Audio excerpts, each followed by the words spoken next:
We're here at the IS with Michael Kirby, and you're a member of the Human Rights Reference Group here in Melbourne, and so many other organizations. Your history is long and distinguished. Your presentation last night was profound.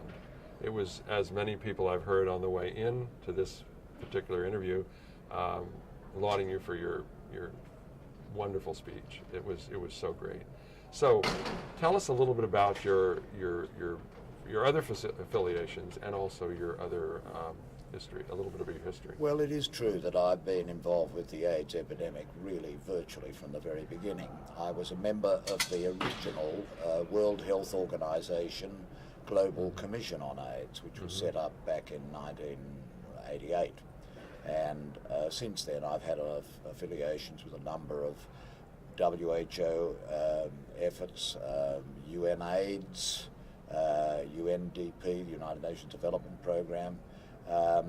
Relevantly, I serve on the Global Reference Group of UNAIDS on human rights, and I did serve on a very interesting commission chaired by President Cardoso, the former president of Brazil, of the United Nations Development Programme on HIV and the law, looking at the laws that impede the HIV response. So that's been my bias in this legal implications of the epidemic, but also human rights implications, social implications, human implications, economic implications. This is a multifactorial concern. Well, you covered so delightfully your history and your background and how you evolved into who you are and what you stand for. I think that was profoundly important. Well, that's nice of you to say that, but the fact is that I am a gay man. When AIDS came along, I lost 12 close friends, men and women, most of them gay, and it was a devastation for my partner Jan and for me. And that really got us thinking, largely under the stimulus of my partner, who's from the Netherlands, and they're very, very blunt people, the people from the Netherlands.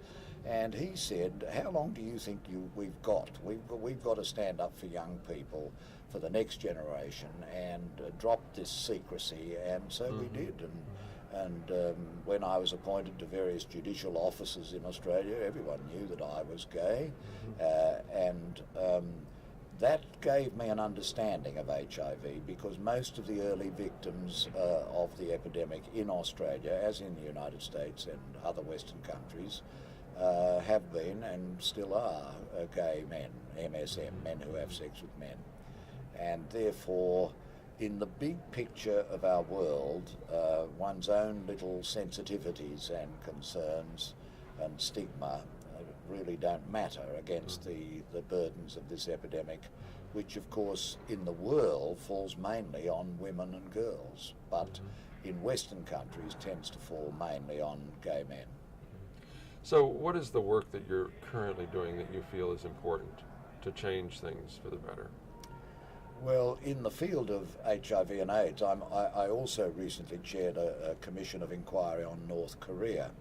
But in the field of HIV and AIDS, I think the most important work I'm doing at the moment is on the UNAIDS Lancet Commission, which is basically asking what lessons can we learn from the AIDS epidemic and the exceptional way in which we took out of the general medical response HIV and AIDS. Now, what can we learn from that for other communicable diseases such as hepatitis B and hepatitis C, and also for non-communicable diseases such as obesity, which is a big problem in Western countries, and the problems of tobacco addiction, cigarette smoking, and so on. So that this is, I think, going to be one of the important questions that's going to come out of this Melbourne conference. There are a number of sessions relating to Hep B and C. There are drugs now available which can effectively cure that condition, which does a devastation on people's liver, cirrhosis of the liver, and causes cancers. And what can we learn from the way we responded to HIV for this somewhat similar problem and the huge costs that are involved in properly treating it.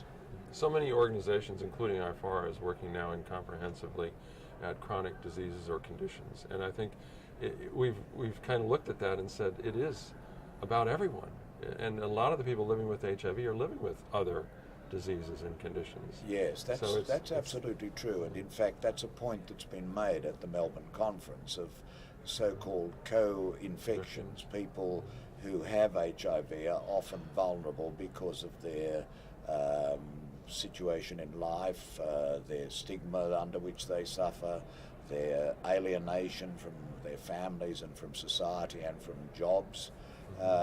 They often acquire also other conditions such as tuberculosis, for example, which is often a cofactor, but also hepatitis. And hepatitis B and C probably together affect more people than even HIV, millions of people.